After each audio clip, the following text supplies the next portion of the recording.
This show is produced by the Hartman Media Company. For more information and links to all our great podcasts, visit hartmanmedia.com. Welcome to the American Monetary Association's podcast, where we explore how monetary policy impacts the real lives of real people and the action steps necessary to preserve wealth and enhance one's lifestyle. It's my pleasure to welcome Julio Gonzalez to the show. He is the founder of Engineered Tax Services. They specialize in helping companies, developers, manufacturers gain tax credit information. They consult on that, and he has a lot of inside information into what the economy is doing by nature of doing that, I'm sure. And today we want to talk about the stimulus packages, the CARES Act, the HEROS Act. Let's kind of dive in to see how that might affect a potential for a recovery. Julio, welcome. How are you?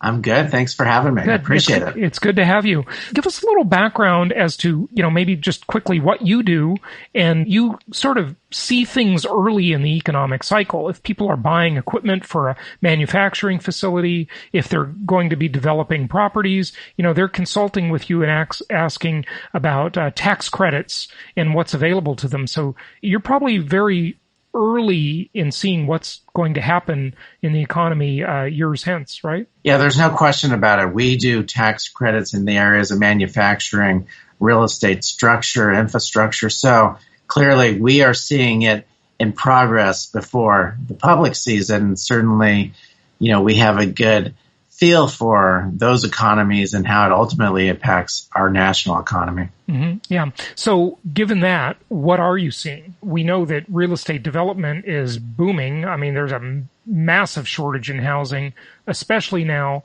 with COVID and then the race riots. People are fleeing high-density cities, and they want to move to the suburbs, which I can't blame them. I think they're making a great decision getting out of the cities. So tons of demand. I mean, it's maybe counterintuitive. 3-4 months ago, everybody thought the world was coming to an end, but it feels like the complete opposite is happening. What do you think? Yeah. Well, I think there's been winners and losers in the real estate. I think you're right. I think people are moving out, and that's creating a housing shortage and, obviously demand. But, we have retailers, the big malls. Yeah, that's a problem. The hotels are suffering, right? So we have winners and losers, and certainly, we'll figure out how the losers adapt, and the winners are certainly taking advantage of the changing times for sure. Yeah, definitely. Do you get involved when it comes to tax credits in a reuse of properties, reuse of retail properties, reuse of hotels? I mean, some of those are trying to turn into residential. I have a buddy of mine that's doing a deal on a hotel property to turn it into low-income housing. Those are pretty small homes or condos or apartments, to turn hotel rooms into apartments. But do you get involved in that? Do people consult with you on tax credits there, or is that not a big thing? Yeah, I mean, that's what they do. And we're seeing tremendous amounts of hotels shifting to affordable housing, right? Small units. And I think that's something we're going to see, especially in the big cities and the regions where there's a demand for that and no demand for hotels, and the hotels are foreclosing. And, so what's the alternative for that kind of product? And it really has been in the affordable housing. Mm-hmm. So, but I can't imagine that's going to work very well. I mean, I know there will be some of it, but I don't think it's a big trend. I can't see it that way. And plus, most of these hotels have one of the danger zones that I think people are fleeing from, and that's what I call an elevator. If you're worried about a virus, you do not want to be in an elevator, that's for sure.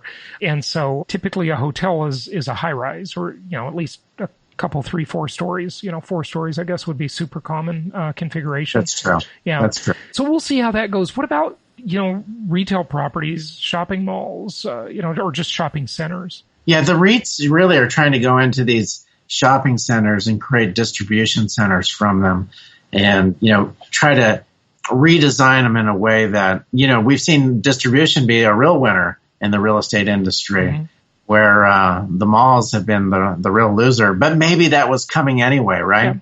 Yeah. Maybe that was something that just got accelerated through this pandemic. Yeah, and I think that's a good point. A lot of stuff has been accelerated, no question about that.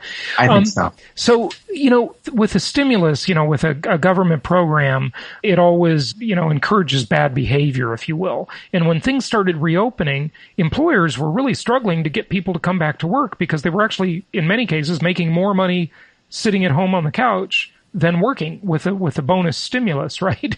or they were using it to gamble on Robinhood in the stock market. That's right. That's right. Crazy stuff. That's right. So tell us about the last program and then the possibility of the new stimulus. Yeah, I mean, the CARES Act was really kind of a temporary Band-Aid of programs that would hopefully get us through, the summer, thinking that by then we would have addressed the virus in a way that maybe we were finding cures, or maybe we were coming up with vaccines or better ways to adjust to it. But that hasn't, really played out. So, the next step is to have basically the CARES 2 program or the HEROS Act, which would, one thing, right, we're doing the $600 extended vacation of the basically the payments going out. And, the Senate doesn't want to extend that anymore through the HEROS Act. They feel that 10 million jobs are sitting at home because they're getting the extra $600 in benefit to do so. And so if you saw their version of the bill came out yesterday, they said we would compromise. Maybe we would do $100, maybe we would do $200 to people under a certain income level, but we certainly weren't going to extend the $600 to keep 10 million jobs from staying at home. Right. But what if people can't go back to work? What if, their local government or even their state government has said, you got to stay locked down? Then what do people do? Yeah, and certainly the House feels that way and wants to get that $600 extended, and the Senate feels it should be something lower than that. I mean, here's the risk. It's like, okay, we continue to put this money out. We increase our debt, right? And I guess that debt, is that a good investment if we continue to pay that out? Will that ultimately stimulate the economy or put us into a worse economy? And that's what I think they're trying to debate right now between the House and Senate. Yeah. So with all this debt and this money creation, I mean, it's absolutely crazy that it's like, the government just acts like we can just create funny money out of thin air forever. And, there's no consequences. Are there consequences? You just alluded to that. So, well, I mean, the consequences, I think, could be traumatic. I mean, it could be massive inflation, that we follow up with this. And how are we going to pay it? And, we're paying all this money to interest and debt. How do we pay for other things, infrastructure and other things? I mean, there's only so much money that comes into the tax system, right, to the IRS and Treasury that we pay. Right. And if a lot of that money is going strictly to debt, then how do we grow the economy? How do we have other programs? Right. It would be challenging. But, the magic question is, can we defy gravity and just create new fake money forever and, build roads and give people bailouts and stimulus and, bail out American Airlines and, whatever else we want? I mean, I don't know. It's, people are asking, where's all the inflation from, the Great Recession stimulus from now? But I think they're asking the wrong question. How would it have been differently if they didn't do that? There certainly is some inflation in tuition, which that's a whole nother argument. That's a complete ripoff, obviously. Yeah, healthcare, sure. Food prices are going through the roof. They're at a 5-decade high right now. And I'm noticing that, every time I go to the grocery store, we live near each other, so you might shop at that same Trader Joe's I shop at on PGA Boulevard sometimes. That's right. And I was there, and, it used to be $80 for groceries, and now it's $120, $130, and it seems like I'm getting kind of the same amount of groceries. So, prices are going up, aren't they? Well, that's really what impacts, the consumers. Right. I mean, the groceries and those kind of cost, housing, right? And so those are big challenges, right? That we have to ultimately, you saw the Tea Party, right? The Meadows and the other senators, they're afraid to put out any more debt. They really are truly scared of the consequences of that and trying to come up with a plan that maybe doesn't increase the debts, but encourages, other behavior through credits. Yeah, interesting. So, sum it up for us. I mean, where do you think we're going? Do you have any predictions on what's coming next? Well, I think, clearly we've seen some good signs that some of these vaccines are in trial phase 3, phase 4. They're having some good success. Well, like the HEROS Act, they want to put out $1 trillion, and 25% of that, $230 billion is for the vaccine and finding cures. So that's a big part of it. The other part, bailing out the industries that have been hurt the most, some stimulus money going back to the individuals. I think they're trying to quantify the amounts, find the recovery, right? Because once the virus goes away, I think we would see the economy come back if we don't go too far into Great Depression, right? If we kind of continue to stabilize and open up and get to a point where the vaccines kind of kick in, and then we could see better days. Yeah. Well, vaccines take a long time, and nobody knows if the vaccine will be safe. Certainly, anti-vaxxers were out before, but I think with this one, there's even more concern. And also, vaccinating 7 billion people? I mean, that doesn't happen in a month. Okay. That doesn't happen, right? It probably takes, I don't know, how long does it take to do that, to manufacture all those vaccines and administer them? That's going to take years. I mean, at least a year, right? Nobody knows. Right. It's never been done, right? Right. Yeah. Wow. Yeah. Something. Anything else you're seeing that you want to share, or maybe share some insights into because we have a lot of real estate investor listeners. Some of the things that developers do in terms of tax credits they get and things like that. I just think that's a pretty fascinating kind of behind the scenes world that the typical real estate investor, obviously the typical real estate consumer, they don't see it. They don't think much about it. What levels of government are you dealing with? Is it just local or? No, it's federal, it's state, and local as well. So, there's 20 tax credits associated with investing in real estate. At the federal level, making a building energy efficient generates tax credits. Making a building renovated from a place of an old and worn out real estate project, credits associated with bringing a building back to life. A building for making the facade easements better. The air rights above the building can be sold, and the buildings with the components within a building can be accelerated based on the premium product that's placed into a building. So there's how do the air rights create a tax credit? Well, basically the air rights can be sold. So, and you can sell them as credits, you can sell them as cash. You see, sometimes people don't need the credits, so they cash them out. And it's a great market, right? So you have air rights above you. You're zoned to go up to 8 stories, but you're at 4 stories. And someone wants to go to add stories, but they don't have any air rights. So those are transferred. Yeah. Okay, got it. So you can sell them to that building, and they can build higher. Yeah. That's right. Okay. So you said there were 20, though. There's so many. I mean, there's ways to accelerate depreciation within a building through a cost segregation study. Yep, I've done those. Yeah. Oh, yeah. Well, we do about 400 a month. So you appreciate those, right? If you make the building energy efficient. One of the credits we're seeing a lot of now is putting the 5G rooftop antennas up on the buildings. Is the government incentivizing 5G for 100%, right? Because their goal is to have the new internet, the new web out there in the next few years. And the 5 carriers, really, the AT&Ts, the Verizons of the world, are in a desperate race to get up there. You saw they had 2 big lawsuits because they said there were 5G everywhere. They were 5G probably nowhere. Right. And but their FCC licenses require them to be on every rooftop, basically.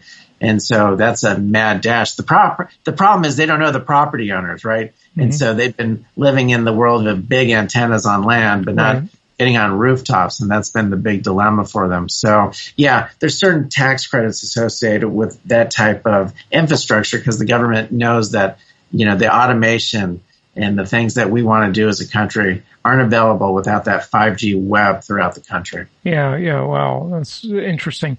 What about the opportunity zone? Are you consulting on opportunity zone stuff at all? Tremendous. Yeah, we do a lot of that. Obviously, through the pandemic, we've had a little slowdown, but obviously the CARES Act extended the opportunity zone. And again, what a wonderful tax program to go into areas that neat structures to bring back business and don't have that infrastructure. And certainly you have some tax gain benefits. I think they're going to have to make that tax benefit even sweeter now, because a lot of those opportunity zones are places where there's been a lot of civil unrest.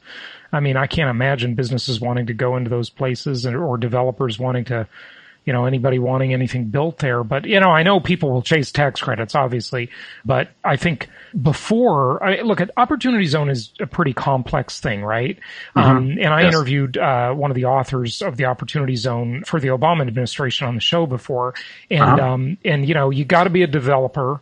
You've got to do improvements, which I think ultimately is just going to cause gentrification. Every government program just backfires. I'm not very optimistic about government programs doing what they say they're going to do, but sure. That's a philosophical discussion. But now, I mean, have you seen any projects halted or maybe just less interest in stuff because of the civil unrest? And also a lot of those areas, I would guess, would be higher density too. So then there's the COVID problem too. I mean, what do you think about that? Post-pandemic, the interest just fell off the cliff. I mean, where we were seeing funds and developers, being very proactive, that's completely halted. We've seen projects just stop in their foot tracks. I mean, the pandemic is basically, from what we're seeing, shut it down. Wow. So what do you think about that? Is it because, it's sort of earmarked for areas that would be highly affected, like the migration out of places like that due to the pandemic and then the civil unrest? I think that's a big part of it. Yeah. And like you said, for that to come back, you're going to have to greatly sweeten the pie. Yeah, I agree with you. Well, good stuff. Give out your website and wrap it up with any closing comments you have. Well, appreciate it. Our website is engineeredtaxservices.com. And, we appreciate being on your show, and we're very thankful for what you do.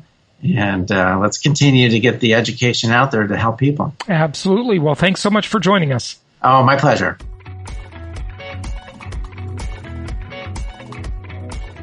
Thank you so much for listening. Please be sure to subscribe so that you don't miss any episodes. Be sure to check out the show's specific website and our general website, hartmanmedia.com, for appropriate disclaimers and terms of service. Remember that guest opinions are their own, and if you require specific legal or tax advice or advice in any other specialized area, please consult an appropriate professional. And we also very much appreciate you reviewing the show. Please go to iTunes or Stitcher Radio or whatever platform you're using and write a review for the show. We would very much appreciate that. And be sure to make it official and subscribe so you do not miss any episodes. We look forward to seeing you on the next episode.